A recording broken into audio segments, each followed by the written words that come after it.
had some really good blocks today, so I feel like I did really good. You know, take some how far I took them.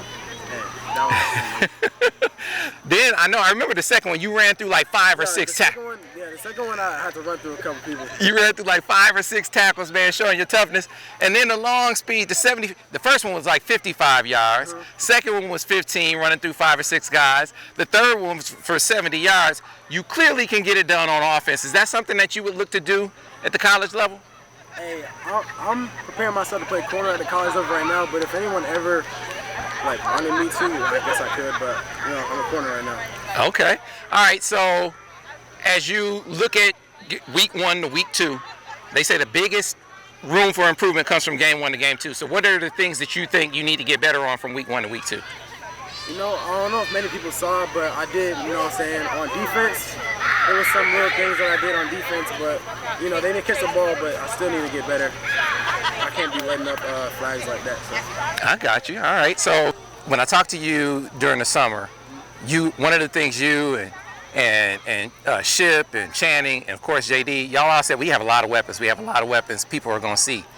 Man, tonight, the word was this was going to be a tighter game. You blew the doors off. Is this what you guys are capable of this year? Yes, sir. Definitely every game. I don't know why people still underestimate us. We trying to tell y'all, hey, this season's going to be amazing. So the other thing that happened since we last talked is you made your first trip up to Michigan for the barbecue. So take me through that experience. What was it like? It was really beautiful in Michigan. I really like the school. I really like talking to Coach Harbaugh and Coach Klink. He obviously always telling me how much he wants me there. So it's obviously a great experience. So your mom went up with you as well, right? What did your mom think of the trip? She really liked it. She's actually right there. She really liked it too. But yeah, she was talking to me about she really liked the city. She said it's a really good environment. So, but it's also it's a little farther away from home than say like NC State or South Carolina. Did you get a feel for what the distance from home would be like and how that might affect you? It is kind of far, but it's nothing but like an hour some plane ride. So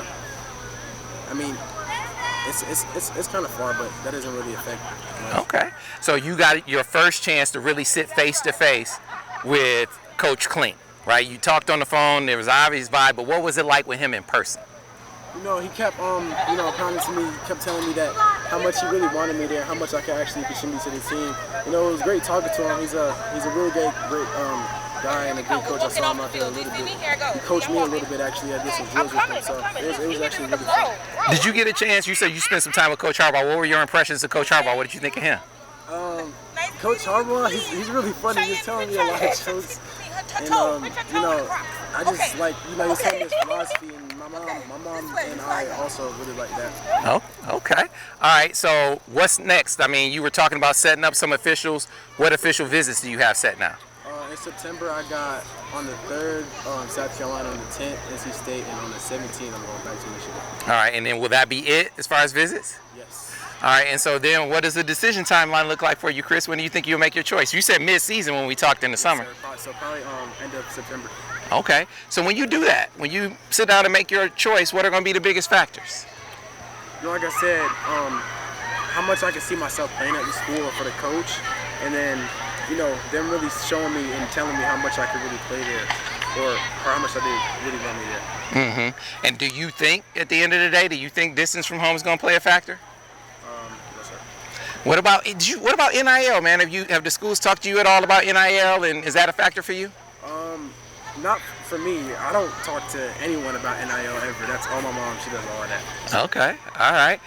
And last but not least, your circle, Chris. Like, who are you leaning on the most to help you make this decision?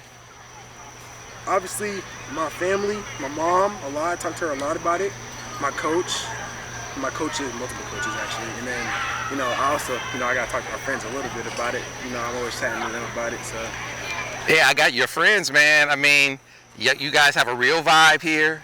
You're looking at a lot of the same schools. Is it a legit possibility that you guys could all go to the same school? I think it is. I think it's definitely a possibility that it can happen. Do y'all talk about it? We talked about it a lot more a little bit ago, but it's becoming a reality since we all, are really in touch with all these schools, same schools. So. All right, and last two for you, Chris. At this point in your recruitment, before you take these last few visits, do you have a favorite? I don't think I do, actually. I've been to all the places right now, so I'm stumped. I'm hoping these officials are going to help me. You didn't mention Georgia. I know you already took the official there, but is Georgia still in the run-in with you? Yes, sir. And then what about your moms? I mean, does mom have a favorite at this point, you think? I don't think she does. She said she really wants me to pick where, my heart feels like I should play.